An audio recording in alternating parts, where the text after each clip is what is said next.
Bueno, bien, siempre tienes un poco de incertidumbre de cómo estás. Los primeros 15 minutos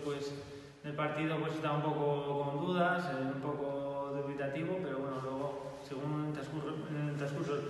del partido, yo creo que fui a más y bueno,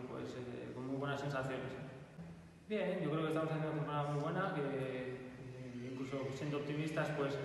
yo creo que ahora mismo tendríamos que intentar mirar un poco más hacia arriba y bueno, yo creo que debemos de dar un pasito más, intentar apretar las tuercas un poquito más y por qué no, intentar primero, evidentemente todos queremos la permanencia, pero hay que ser optimistas y mirar con positivismo al futuro, ¿no? Bueno, yo creo que todo lo que sea ayudar al equipo es bueno, ¿no? Pues ahora, con el paso de los años, evidentemente te toca sentir esas cosas y bueno, muy orgulloso de ser capitán de la Angleón. Bien, yo creo que para el futbolista es muy bonito ir a una ciudad deportiva como Lezama, que